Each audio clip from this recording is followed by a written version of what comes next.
computer. Okay, that's fine. Hi. Hi. You told me this was easy. I know, right? Well, the tech part is never easy, right? The tech part is never easy. For Anyway, Jurassic Realtors. yeah, Jurassic Realtors. I don't know. I mean, part of the issue is that they keep changing how it operates. So, yeah, I had that last week. I did the my monthly market update with Terrence Terrell of Molitor Financial. We do that every month, the last Monday of the month always, and I hadn't been on it since the previous month and found out that, oh, this is different now. Oh, really? Yeah, I know. So Oh, that's this a is few different times. than how I've been doing it. Yeah, I Yeah, think a few. that's tech. I don't know, right? That's what they do. I don't know. They can't just leave well enough alone. No, they have to improve it anyway. So we should probably talk a little bit about who we are and why we're doing this and what our plans are and all that good stuff. So, Thought it was going to be a secret. right? Where are you anyway? Are you in town? I'm in Beach Park. Oh, okay. Okay. Yeah. I see a green wall behind you, so I haven't seen Oh, it before. it's there's a gray wall and then the window, so there's probably green outside the window. Yeah, it probably has green overtones or something. Yeah. Anyway, so Wes and I, welcome to our first ever. This is our premiere event. We hope to do this on a more regular basis. I've been having so much fun doing the monthly market updates with Terrence that I thought it would be fun to do a little bit more often, but I thought it was a little boring to talk about what the market trends and whatnot. So I asked Wes to join me. Wes and I, we've known each other since the mid 90s or something when we used to work at Early 90s. Early Yeah. 90s. Yeah, we I went to Belliard and I started in 91, but I went to Belliard in like early 93. So that's okay. what I do then. Yeah. I'd gone to Belliard the beginning of, I don't know exactly, but I think it was the end of 91, maybe the beginning of 92. So I guess Yeah. it came shortly. Anyway, Belliard Gordon was a wonderful company that we worked at and probably would still be there if they were still in business. And maybe not. The partners were still in business. Yeah. It was the kind of the premier Lincoln Park company at the time. Right. It was 5 women that owned it, and they were very successful realtors in their own right. And I always felt like and really interesting people too. Very interesting people. And I always kind of felt like the office was there to really support their businesses. And we got to go along for the ride. Yeah. Yeah. But we didn't necessarily compete with them either. They hired managers and staff and all that. So well, that's what I'm saying. They had all these tools and everything in place for themselves to help them with their businesses, and we shared in the benefit of that, and it was just a wonderful company. But anyway, as all things happen, they got old and retired and have moved on, and yeah. And maybe someday, Wes, well, no doubt someday that'll be you and I. Wes likes to call us in the far, far future. Yes. In the far, far future. Yeah. Very well. Well, maybe not as far for some as for others, but. What are you saying? So anyway, so Wes and I have known each other a long time. We're good friends, and we're both at Compass now, and having a great time there. It's as good a company. Well, it's a better company than Belliard Gordon because they do have the tech, which I'm sure if Belliard Gordon were still around, they do too. But because it's a national company, I think they're able to provide things that otherwise a local independent wouldn't be able to provide. Would you agree with that? Yeah, I think with the level of where tech is right now, and not just that tech exists in real estate, but where the level of tech is at this point in 2021, that it would be really difficult for any independent brokerage to really compete. meaning like a local independent brokerage to be able to provide that, because it would be too costly. I mean, way too costly. I mean, we have 500 engineers that they've hired to work on our tech platform, so around the globe. So you can imagine what what that would be like to compete. So Right. No, I mean, I don't think it's possible. And actually, I think that's kind of one of the things that gives Compass a competitive advantage for sure, is that because we're not, well, like the what is a company, Regis, that owns all the that owns everything, that oh, owns Realogy, real, yeah. But those, Realogy. yeah, and Wes and I were, before Compass came into the Chicago market, we were both at Sotheby's, and that's a Realogy, is that how you say it? Owned Yeah, owned franchise, and but those are franchises. They're each independently owned and operated by the owners, and um, I mean, by the local owners, right? yeah, they're local owners. I mean, there's definitely some economies of scale because of the franchise system, but they can't really compete with Compass, which is which is a singly owned entity, um, and is able to, do things that, I'm and sure there are people that would disagree with us, but yeah, oh but yeah, yeah, sure. Well, I mean, in same terms page. in terms of like you said, hiring tech engineers all over the world, and providing the tech and the systems and all that. So I think that's why we're there, really, right?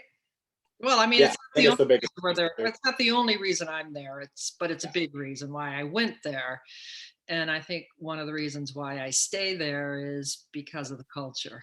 And yeah, yeah, exactly. um, I think that was the biggest reason for me going, was I could see the tech coming, but it was really the culture and their approach that was so fresh. After being in the business as long as we have, it was really refreshing to see something so new and exciting. And I think you probably remember when you and I were having those original discussions, and I was saying I was thinking about leaving, and we were going through all the pros and cons, and leaving to go to Compass. And at the end of the discussion, I said, you know what? I think the fact that I'm excited about it trumps everything else on the list, because after being in the business for decades, to actually be so excited about something meant something. So that was the main reason I went. yeah, yeah. Well, I was a little bit And you more. got excited too. Well, I did, but I was a little bit more when I first met with them. They first came into the Chicago market. Compass is out of New York City. That's where they got their start, and that was what, 8 years ago. Yeah, Whatever year that eight, was. yeah, 2011, would that have been something like that? 2000? No, no, 13. 2013. And they came into the Chicago market the end of 17. Is that right? Yeah, the very end. So I went January of 2018. I just had my 3-year anniversary. Yeah, Wes was definitely an early adapter, and of course, because we're friends, and I had to know why he was leaving Sotheby's. And I And said, come on over, come on over. he said, "Come on over." So I went and interviewed with him, but at that point, it was, yeah, I was a little bit more like, I'm from Missouri. I don't want to hear promises. I want to see a little more steak and a little less sizzle. So I waited a year. I came over the end of 18, December of 18. I moved over to Compass, and Not too much longer. not too much longer. And now that's considered to be an old timer in the Compass world. I mean, to be Yeah, right. I mean, it's like they are just growing like crazy, and talking about tech changes. The tech is always changing too. yeah, kind of like the Zoom technology you were just talking about. We deal with the same thing, because those 500 engineers are busy every day, and so every time we get on one of the tools, or very often once we get on the tools, it's new too. So we have to it's got to keep up. Right, we got to keep up. Well, it's good for us Jurassic Yeah, realtors to do that. I think It keeps us young, Wes. It keeps us young. can't you tell? Anyway, so enough talk about Compass. We've talked enough about Compass, but and how much we Yeah, love. we didn't even intend on doing that. I know that wasn't even on the agenda. Not that I had an agenda, but anyway, but that's kind of the point. I think it's meant to be sort of a clubhouse kind of conversation, if you will. Where I don't know, I don't even know what clubhouse is, but Wes has been telling me. Maybe Wes, you should tell us. But I'll let Speaking you of Jurassic realtors, right? right. but but it was just meant to be, I mean, I just thought it would be kind of fun for people love to talk about real estate, and Westward and I were having this conversation last week, and people seem to love to hear about real estate. So we thought, well, gosh, who knows more about real estate in the Chicago market than Wes and I? We've been doing this forever, and we thought it would be fun to expand my monthly lunch and talk with Terrence and do this once a week, Wes and I. And Yeah, and at your initial suggestion about it, my knee-jerk reaction was, I don't want to talk about the market anymore. You know, I'm just like not only tired of talking about it and hearing about it, but I feel like everybody's hearing about it and everywhere they turn now. So I didn't think there was another need for that. But then I realized, you know, after I thought about it, that you and I talk all the time, you know, sometimes several times a day. And we're talking usually about business and about the industry, but it's not necessarily about the market. It's just all of the things happening and then in our in our deals, and you know the nuances of, you know, new ways to do things, and you know situations that come up and all of that. So and that and then I thought, quite honestly, most of the conversations you and I have, uh, I'd love to be a fly on the wall, you know, if I were, you know, outside of the industry, because that part's pretty interesting, you know, whether the we market's think strong we're or very weak, interesting. whatever. We think so. We need to share it with the world. So here we are. And hopefully other people will think so too. No, exactly. No, I'm sorry. I didn't mean to be a smart aleck, but I can't help myself. Oh, true. Yeah. It needed that. It needed that moment of levity. um, but what I was also going to say too is yeah, I mean, we do talk about the market, and speaking of which, I don't know about you, but and that's the other thing is I think that as agents we tend to work very much in isolation. I think I mean, particularly since Well, COVID, especially this year, yeah.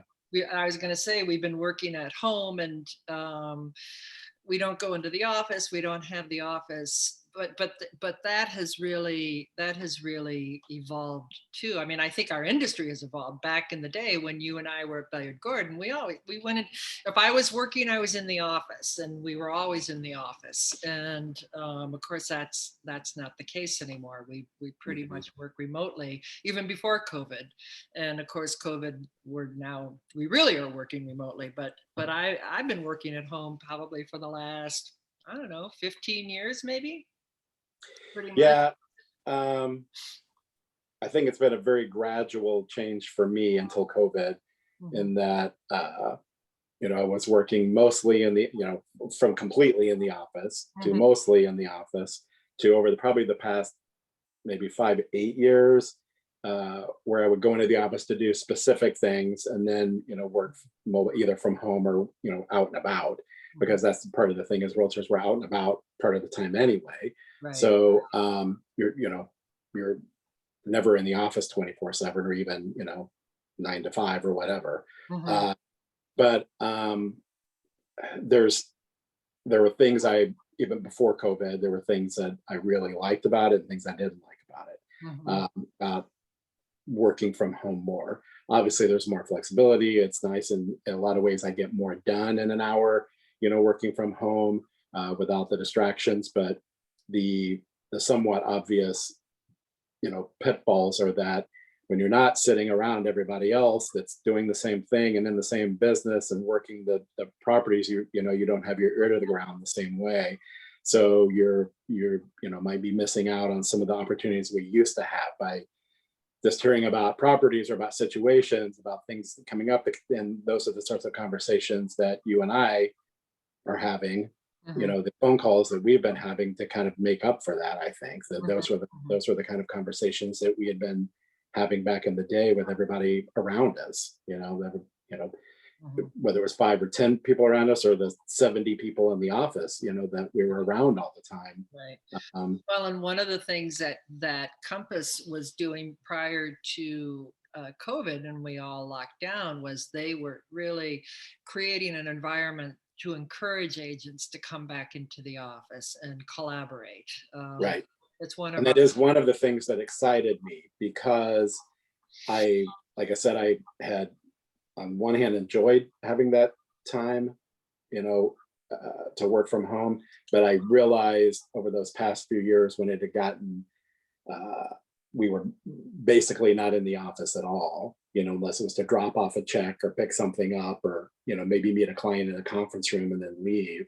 But outside of those tasks, I was never at my desk in the office, and nobody else was either. So even if I did go and spend the time and sit there, there was nobody else to have those conversations or get that information from, or you didn't have that advantage anyway. So I was missing that. So that was one of the things about Compass that excited me is they really did promote, you can work from anywhere, but they really promote a culture in the office where people are around each other and they encourage you to be there and have food there and have parties there and just really encourage you to hang out and be around. And then of course Wes and I started our once a month happy hour, which Yes, which that close. hopefully we'll be able to get back to soon. But Yeah, I'm thinking maybe June because mine was always the third Thursday of the month. So I'm kind of hoping that by the near the end of oh no, June. I was talking the office happy hour, but Oh, right, right. Well, that one's about good. your cocktail club. Yeah, Oh uh, really? Okay. yeah. I'm thinking. Don't you think June would is reasonable? No, I don't. Really? I think it's too soon. Yeah. I I mean, even if it was because even to do like an outside rather thing. than I'm sorry, what? I said even to do an outside thing. Do you think? Oh, I don't know. I don't know. Maybe. Because No. during the summer we were always doing kind of outdoor patios or Well, I cafes know anyway. um, the restaurant formerly known as PST, which is now called a VEC. Right. My son's a bartender there, which is why I bring it up. And I know that they're going to be opening up their terrace soon, the rooftop terrace. So yeah, probably before the end of the month that'll be open. So maybe that. So probably other venues in the vicinity will be opening too. Yeah. I mean, there was obviously, but the weather was nicer this past weekend. So when we were down River North this weekend, it was hopping. I mean, you Yeah, know, I know. we weren't inside places, but all the the sidewalk cafes and Avli had like all their patios open, and then there's still a lot of the closed off streets, and Mhm. so those were areas were really hopping. And Parlor Pizza at our office, they had tables spread all the way down in front on Kinsey, all the way down in front of the building, the office building. So Oh, like the entrance to the building was all had tables for Parlor. So I guess they let them really spread out. But yeah, you're it was saying Kinsey between State and Dearborn yeah, was closed off for tables? no. Clark Street on those blocks has been closed off, but Parlor has that outdoor patio that goes around Dearborn and in front around the corner where Oh, Dearborn. right. Okay, But right. they had actually spread their tables all the way across the entrance to 20 West Kinsey to the office building, which Oh, is quite a bit beyond their, probably another 20 yards, 25 yards beyond their restaurant or whatever. Obviously, the building let them do that, but yeah. So I think everybody's trying to accommodate the extra outdoor space.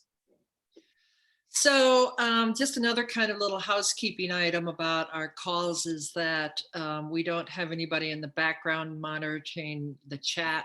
Um, um, I'm wondering, well, I'll have to figure this one out, but I'm wondering if it would be valuable to post the Zoom link up on Facebook and people could enter the meeting and chat. But I don't know. I'll have to think about that one. But in the meantime, if you have specific things that you'd like Wes and I to discuss, ramble on about, questions, whatever, we won't see them in the chat till after the call, but we can always address it the following Monday, and want to encourage you to do that. I was going to ask if you've noticed that the market has slowed down a little bit. That's what I was going to say, because we work in isolation. Sometimes it's hard to know, is it me or is it the market? And it does seem to me that it's been a really stressful spring market, because of the lack of inventory, but it feels like things are kind of starting to slow down a little bit. Are you experiencing that as well, or is that just? Well, mine is so different than everybody else, than most people's, because so much of my market is downtown. So when everybody else was super busy, mine was really slow. So again, if people don't know, the general real estate market in most of Chicago is really busy and low inventory and multiple offers on, nearly every property, and most are being sold in our private listing network or Compass coming soon before they actually hit the MLS. But the downtown market, and the neighborhoods surrounding the Loop, has been, since the shutdown last spring during the riots, ever since then, it has been really, a different story. Yeah. So it's had little spurts, I think. And although a few weeks ago, although I was told from some other realtors who have listings down there that they had seen a spike, I didn't. But then this past week or so, it's been the opposite for me. I had a spike in activity and showings, and that I hadn't seen before. So yeah, there's the market, and then there's like our micro market. Yeah, I was going to say a very granular look too. Yeah, What right. about West Loop? I mean, because prior to COVID, I mean, West Loop and Fulton Market was really just off the charts, I know. And has that continued, or what's going on with West Loop? Do you know? It's the same as the other downtown neighborhoods. Yeah. There's a high. It's a great time for people who want to get a deal in downtown, because even as things start to pick up again, we've got a 24-month inventory right now in the area, which is normally 3 to 5 months. Is normal for us in a good market. So, and what it had been for the last surprised it's even as many as 5 months. I would have guessed it would have been a 2 or 3 month inventory. But that over the period of years, that's what it's been. But it was closer to 2 to 3 month inventory, but before COVID. But we're at a 24-month supply. So even as things pick up, there's still a lot of inventory to get absorbed. So it's a great time for people who want to buy downtown. It's a little more difficult for buyers buying outside of those neighborhoods, as they're really having to compete for low inventory. But great for sellers. But West Loop has the same situation. However, there's a decent amount of new construction projects in the West Loop, and those are doing okay. They're not selling like they would have been before COVID, but they're doing okay. It's just a completely different buyer than a resale buyer. And the Embry was announced today too. The new Compass project was announced in West Loop today. Was even in Leonard Steinberg's email this morning. What's it called? What is it? Embry. It's a new high-end luxury development in West Loop that Compass Development Group is marketing, and Leonard sent it out in the national. Nice. Okay. And it's I'm sure it will do very, very well. Again, if it was pre-COVID, they may have sold out in a week, but the new construction in that area is doing okay, but it's experiencing the same resale market that these other downtown. So basically, Streeterville, Gold Coast, River North, wrapping around to West Loop and South Loop. So all those neighborhoods kind of surrounding the Loop are the ones that have that really high inventory right now. And I think it would have, we keep having some shutdowns because of, with the Floyd trial and all the different things that have happened. They've kind of, the city's kind of preemptively shut things down again, and a lot of stores got boarded up again. And of course, nothing ever happened. So they were being very cautious. But those things, as soon as the market kind of started to creep back, then I think those things would kind of set it back again. So not only as things I think open up and people start to come back to town for work, and offices are opening up and all of that, that that will help. But I think even more so, the further we get away, the further, time wise, chronologically, we get away from those things that happened, the better it'll get. Right. So, well, that's coming up on our half hour. Actually, we're right at 12:30 sharp. Wow, that was fast. I know, right? It went fast, right? So, anyway, I hope you enjoyed our fireside chat. And Yeah, well, you didn't tell me that there was a dress code, and I would have put my pearls in.